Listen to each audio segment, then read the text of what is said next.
year, another Trump-fueled news cycle. While many of us were blissfully unplugged for a holiday vacation, the U.S. military and other pieces of our government were busy invading Venezuela, snatching its dictatorial ruler, Nicolás Maduro.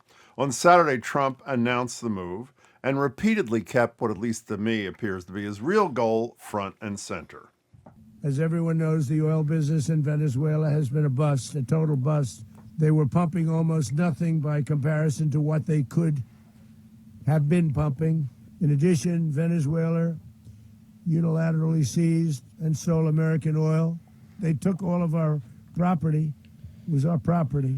Massive oil infrastructure was taken like we were babies. We built Venezuela oil industry. Very importantly, the embargo on all Venezuelan oil remains in full effect. We're going to have our very large United States oil companies, the biggest anywhere in the world. Oil. Joining us now on Zoom to help us make sense of what comes next, who will run the country, how deep United States involvement might become, is Daniel Drezner. He's a distinguished professor of international politics and academic dean at the Fletcher School of Law and Diplomacy at Tufts. Daniel Drezner, welcome back. Very good to see you. Thanks for having me. I'm glad you think I know what's going to happen. Yeah, well, that is the $64,000 question, I guess. But we do have Maduro's in New York City, going to be in court soon. So where are we Monday morning at 11 o'clock? Well, we know the Maduros are no longer in power. We know that they are under indictment originally from 2020, and then it was apparently a sealed indictment that was slightly updated this past year. What we don't know is a lot, though. We don't know the degree to which the Trump administration was able to do this with some cooperation from elements within the Maduro government.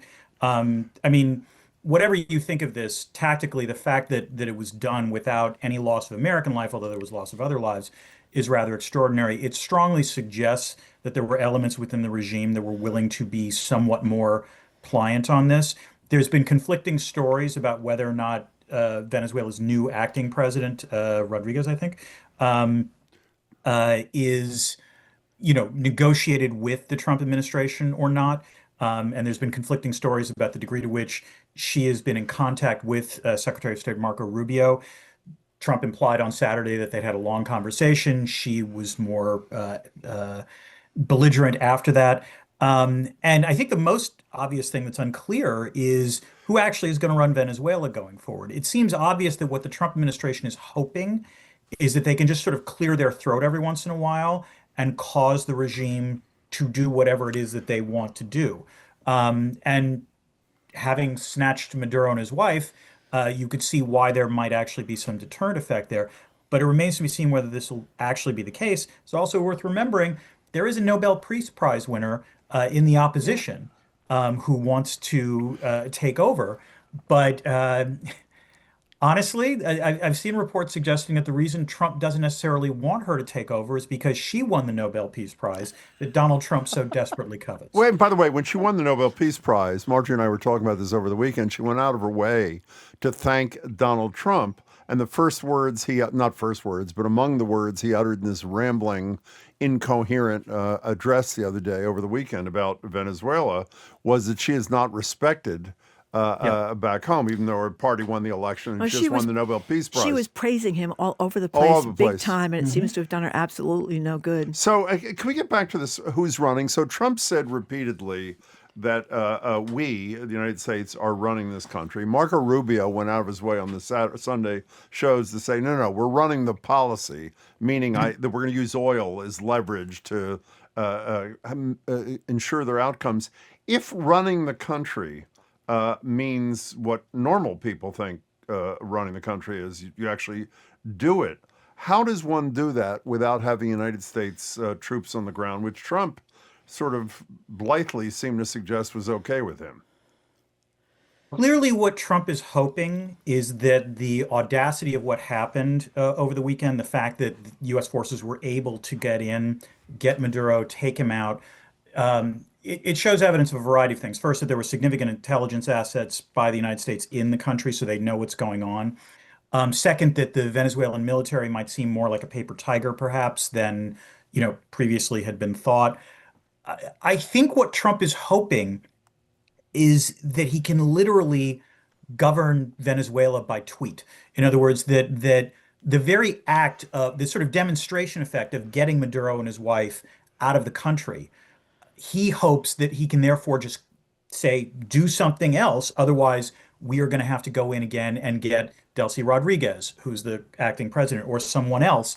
And he's hoping that that sufficiently intimidates the existing government apparatus such that they will do whatever the administration wants. Now, this seems possible, but highly unlikely, because, among other things, it's not obvious whether there's going to be more cooperation with the U.S. if Delcy Rodriguez refuses to participate. And so the real question is, to what extent do people think that Trump is bluffing now versus not? And you can argue that because he actually did this, because he had threatened to do this and then did it, I think he and the rest of the administration believes that they have a credible threat to coerce the current regime. But it should be obvious right now that the post-war planning in Venezuela makes the post-war planning in Iraq look like a doctoral thesis. And as we all know, that didn't go very well either. Well, by the way, we all know what we thought, at least I thought until yesterday, was Colin Powell's "If you break it, you own it." It turns out Tom Friedman jealously made the point in his column yesterday. It was Friedman who lent the phrase to Colin Powell. It seems to me, even if you're right about this inside information, I wouldn't call this regime change. I mean, while Maduro is gone, Rodriguez is there, who was the head of the intelligence operation. The guy whose name I forget, who was the key leader of the anti-human rights campaigns going back as far as Chavez, is there. And so I don't. Are human rights and democracy even part of the equation, other than a couple of words from Trump over the weekend? It's about oil, control, and end of story, no? Well, I would say a couple of things on this. The first is, yes, I mean, I'm a political scientist, so to get technical, this isn't a change in regime, it's a change in government. In other words, you've changed the leader of the Right, country. exactly. It's no longer Maduro, it is now Delcy Rodriguez.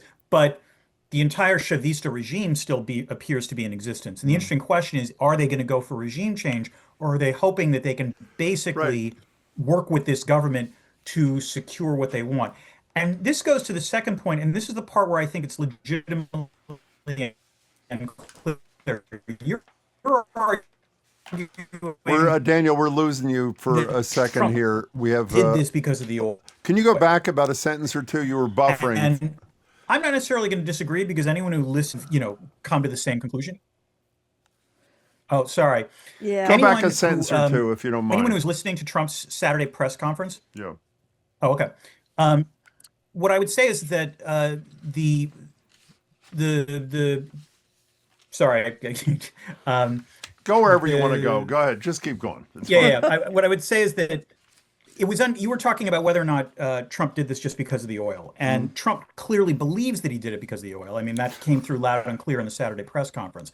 What is not clear to me at all is whether that's why we actually went into Venezuela. In other words, I'm not sure it was Donald Trump's call as much as it was Marco Rubio's, who is the current Secretary of State / National Security Advisor / I don't know, Jack, maybe Viceroy of Venezuela at this point. But the point being that Rubio has displayed remarkable ideological flexibility over the course of his political career. But the one thing that he has That's been one way to put it. Yes. Well, trying to be graceful A lot of about it. flip-flopping. Yeah, go ahead. But the one thing he has actually been consistent about is his pure hawkishness when it comes to Latin America. He has wanted to see the end of Fidel Castro. He has wanted to see the end of the Maduro regime in Venezuela. I'm sure he wants to see the end of the Sandinista regime in Nicaragua. And the question becomes, was this an operation in which Trump was out in front and really wanted to do it? Or was this an operation in which Marco Rubio, Steve Miller combined, and there was reporting about this over the fall, really sort of, brought him along with the argument of, we can do this super quick, super lightning quick. The reason I think this is important is that I do think Rubio probably does want to see regime change, genuine regime change. Whether or not it's actually going to happen is another question entirely. But it might be that Rubio, to bring Trump along, has to sell the oil angle to him on this. In other words, he has to make the sale Yeah. that this is the thing to do because the U.S. is somehow going to make a profit on it because rather than the ordinary Iraq war, we're now going to do Iraq but take the oil. We're talking Well, Daniel Drezner from Tufts. that's another thing that I don't understand. Okay, we know that Venezuela has massive amounts of crude oil and that their ability to get it out of the ground is really a mess and the infrastructure is a mess and all that. But I don't understand how we wind up, who makes the money here because somebody's going to have to pay billions of dollars to fix the infrastructure. I Yeah. don't know. Does Chevron and Shell want to go in and do Well, that? Chevron's there still. Chevron's Well, already there, so yeah. they might be eager to expand operations. But you're right that, again, I think the sale was made to Donald Trump saying, look at Venezuela. They have the largest oil reserves in the world, which is technically correct. What was not said to Trump, or perhaps what he doesn't read, is that a lot of those oil reserves are really hard to get to, and it's going to take 10 years and billions of dollars of investment to get Venezuela's oil industry back in sort of fighting shape. And furthermore, by doing that, you're probably going to lower the price of oil, which will also reduce the amount of profit. It's also not clear, like Trump keeps talking about, oil, the oil majors going back into Venezuela. I have yet to see any reports indicating that that is actually what they are inclined to do. Chevron, as you pointed out, already has Is there. skin in the game. They're Yes. probably going to go back. There are other firms, however, where Chavez, when he was president of Venezuela, did expropriate. And Trump is not wrong when he points out that Venezuela's state oil industries, PDVSA, was an industry that used to be considered pretty good, and the Chavistas ran into the ground. But it is going to take a much longer time to get Venezuela's oil sector back to where it was. You know So what how really does so I guess that's the question is how does that help us in the United States? The people that are worried about. I mean, you could say people would be happy if their gas prices were lower, but I'm not clear how that. Well, if Daniel's right, that wasn't, and Rubio was really the guiding Yeah. force here. It was the Or- oil thing was just a bone to throw to Trump. And there's another weird Shiny theory. trinket, almost. There's another weird theory floating gold around trinket, is yes. that Maduro seeming to mock Donald Trump and all these pictures of him dancing around, and you probably saw him in the perp walk when he was wishing all the the DEA agents Happy New Year in a very kind of defiant, I'm still the dictator even though I'm in handcuffs kind of way. That what really pushed Trump over the top was he thought Maduro was making fun of him. I've read those reports too. I mean, also I have to admit, having looked at the dance, Maduro does a pretty good Trump dancing impression, frankly, I thought. Okay, can I get to the thing? Daniel Drezner, I'm not worried about what Marjorie's worried about. I am worried about two sets of things, one of which you wrote about and used the term neo-royalist, and for one, which I'd never heard before, you can explain it to me.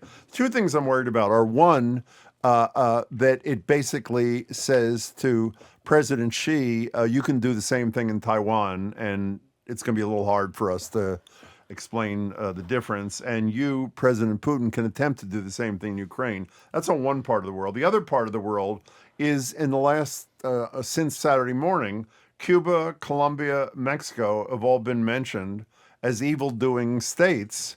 And if you're right, particularly about Rubio, who I thought was more obsessed with Cuba than he was with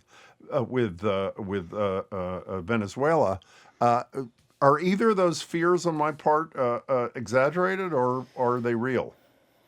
They're pretty real, I would say. I mean, so neo-royalism, just to explain to our listeners, was a concept that my colleagues Abraham Newman and Stacey Goddard came up with in an article they published about a month or two ago, arguing that the way Trump sees the world isn't about dealing with sovereign states. It's about dealing with elites, whether they are autocrats running governments or plutocrats running firms and so forth. And so in his mind, the person he wanted to deal with was Maduro, and the person he wanted to get rid of was Maduro.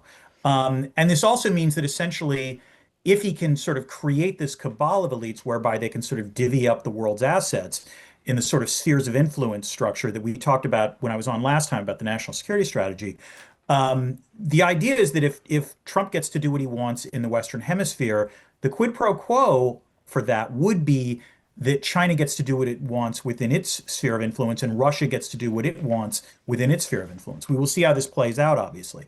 Now, with respect to the other countries that you mentioned, I think, again, I don't know if the U.S. is actually going to try to use force in all of these places, But the point of this strike being, again, as tactically successful as it was in terms of getting Maduro, I think for this administration, they are just going to try to repeat, do this on repeat in terms of warning other countries.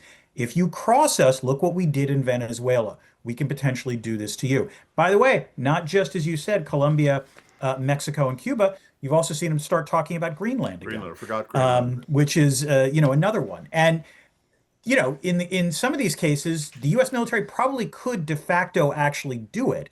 The question is whether they would. In the case of Maduro, there actually was an indictment, even though this was everyone pretty much acknowledges a blatant violation of international law. In terms of domestic U.S. law, there was at least a federal indictment after Maduro. You could see them trying to do the same thing with Cuban leaders, maybe with Claudia Sheinbaum, although that would be much harder. It would be really hard to do it with NATO's leaders. But the point is, there becomes a question of like, is there a line that Trump won't cross? And I think the message the administration is trying to send is, no, there isn't any line they won't cross. By the way, what does this all mean for the killing of the people in the boats? This clearly was not about drugs, as the president said. Yeah, it was remarkable how drugs sort of faded away from the conversation, Yes. particularly even during the press conference.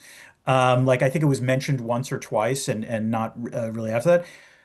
Those killings were a violation of international law. There was a reason why the U.S. Southcom commander back in September resigned from his position after the first boat strike. It was clear he had qualms about how this was going to go, and he didn't want to be a part of it. So yeah, this is those are all blatant violations of international law. The question is whether there'll be any repercussions from it. And that's always the thing with the Trump administration, which is, will there be any repercussions from this? It wouldn't surprise me if, let's say, January 19th of 2029, Trump pardons everyone who played a role in this, in Operation, what is it? Unending Resolve. I can't remember what it's. I don't know, but it kind of belies the I think the lie that they were telling that this was ever about drugs. Well, they use the term in the first narco-terrorist. place. Before you say Maduro's name, you have to say Narco-terrorist, and and then, it doesn't- yeah. can if you're wrong about the, Daniel Drezner, about the level Jim, I'm of often wrong, so yeah, go with that. no premise. more than I, trust me. If you're wrong about the level of cooperation, obviously there was some level of cooperation for this to be handled so brilliantly from inside the higher-ups of Venezuela. If you're wrong about the breadth of it, though, and what the vice president, who I don't think is the acting president yet, even though the Supreme Court there said she's got to become it, but the person running the country and her stern language was legit and not posturing, and they continue with that position. And it's just the same regime, but without the prior head. 90 days from now, when Trump's bluff has been called by them, do we end up sending troops to Venezuela to, if nothing else, save Trump's face? We have a minute. I think the answer to that is, do you start seeing more Venezuelan refugees flooding into the United States as a result of instability within Venezuela? Right now, the borders are closed, so no one is moving anywhere. That's one question. The other question is, again, the reason I think the Maduro operation went as well as it did is that there was clearly intelligence assets on the ground helping out. The question is, are those burned? Do they still exist? Are there U.S. intelligence officials there? Again, the uncertainty of all this works to the Trump administration's favor in terms of trying to coerce. But if in your scenario, if they simply resist, then it might require more boots on the ground. And that leads to a final question, which is just how committed are the Chavistas to staying in power? Do you see a scenario whereby if the U.S. does send boots on the ground again, do you see an operation whereby it winds up being a situation where, much like the Iraqi, Republican Guard or the Iraqi military, they all fade into sort of a militia or resistance force? And will there ever be self-determination for the Venezuelan people who are almost forgotten in this whole thing? It's a pleasure, and Great we to really talk to appreciate you. your insight, Daniel. Thanks Thank so you, much. Daniel, for joining us. Take care. Thanks for having me on. Speak again soon.